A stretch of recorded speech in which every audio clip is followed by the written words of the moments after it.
आज हम लोग एक नया चैप्टर स्टार्ट करने जा रहे हैं जिसका नाम है रिसोर्सेज को हम लोग हिंदी में संसाधन कहते हैं और इसके बारे में हम ब्रीफ से पढ़ेंगे।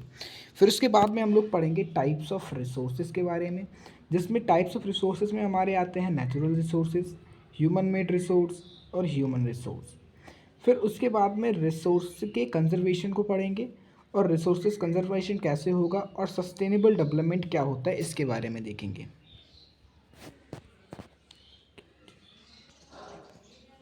तो देखिए, रिसोर्स डेफिनेशन क्या दी है, anything which can be used to satisfy our need is are resource. यानी कि कोई भी चीज़ जो हमारी नीड को सेटिस्फाई करे वो हमारी क्या कहलाएगी, वो हमारी रिसोर्स कहलाएगी।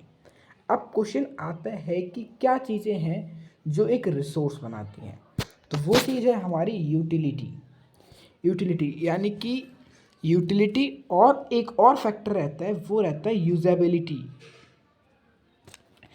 Is what that make a सब ऑब्जेक्ट और substance a resource. Example water और टेक्स्ट बुक। अब वाटर का एग्जाम्पल लेते हैं, वाटर का यूज़ है, वाटर की यूजेबिलिटी है, और टेक्स्ट बुक का यूज़ है, टेक्स्ट बुक की यूजेबिलिटी है। तो वो जो हमारी इसकी यूजेबिलिटी है उसे उसने क्या बनाया, उसे उसका इसने रिसोर्स बनाया, राइट। अब देखते हैं रिसोर्सेज की वैल्यू के बारे में। तो some resources have economic value while some do not have. For example, metals में हैव एन इकोनॉमिक वैल्यू।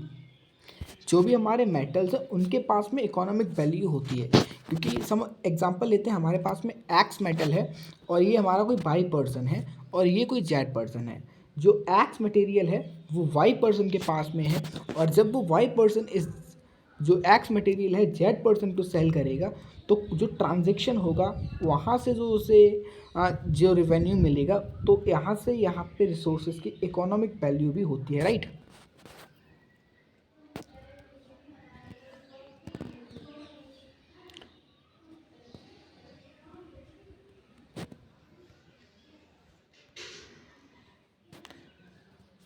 अब बात करते हैं इम्पॉर्टेंट फैक्टर क्या है कि कोई एक सब्सटेंस को रिसोर्स में चेंज कर सकते हैं।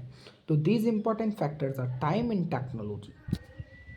अब टाइम टेक्नोलॉजी कैसे एक सब्सटेंस को रिसोर्स बनाते हैं ये हम देखेंगे नेक्स्ट सेशन में। Thank you.